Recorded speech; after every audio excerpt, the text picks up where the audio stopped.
Sa Lunes, sisimulan na ang construction o pagtatayo ng Skyway Stage 3. Kaya naman kanina, napagkasundoon na ang ilang hakbang para maibsan ang inaasahang matinding trapiko.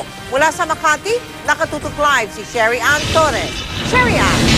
Yes, Mel. Nakabuo na nga na hakbang kung paano haharapin ng Metro Manila ang matinding daloy ng trapiko kasabay ng pagsisimula ng 15 proyekto ng DPWH. 2 taon inaasahang magtitiis sa matinding traffic ang Metro Manila dahil sa sunod-sunod na infrastructure projects. Kaya napagkasunduan sa Multi-Sectoral Metro Manila Traffic Management Summit ang ilang alternatibong paraan para maibsan ng traffic. Kabilang dito ang pagkakaroon ng flexible working time ng mga tanggapan. 4 na araw na pasok sa government at private offices kasama rin ang elementary at high schools. 24 oras na konstruksyon ng mga proyekto at pagpapabiyahe lang sa mga truck kapag hating gabi. Oras na magsimula na ang konstruksyon, ang ngayon 50 km per hour na tinatakbo ng motorista, magiging 1 to 9 km per hour na lang daw. 2 lane na lang din daw ang gagamitin ng mga motorista kaya magkakaroon ng rerouting scheme sa mga apektadong lugar. Kaya posibleng tanggalin muna ang 10 to 3 p.m. na window time sa ilalim ng Unified Vehicular Volume Reduction Program maliban lang sa mga food delivery. Tinitingnan din ang carless o no green plate sa EDSA at pang-eenganyong maglakad o magbisikleta na lang imbes na sumakay pa. Sa Lunes, alas 10 ng gabi, sisimulan na ang konstruksyon ng Skyway Stage 3 kaya asahan na raw ang matinding traffic. Gateway yan eh.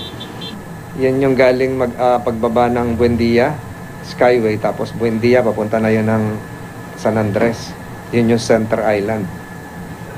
Game na yun sa alas 10 ng February 17. May ilang kumpanya at government agencies na raw ang nagpasabi sa MMDA na payag silang magbawas ng araw ng trabaho basta iaakyat lang sa 10 oras kada araw ang trabaho.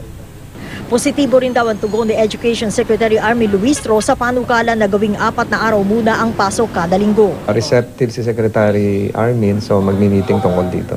Maaari po tayong mag-extend ng school hours by 1 to 2 hours to compensate for the 1 day na maibabawas kada linggo o kaya po tuwing Sabado.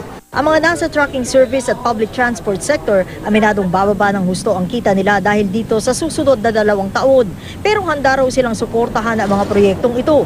Ang mga napagkasunduan sa summit, isusumite ng MMDA sa Metro Manila Mayors para maaprubahan.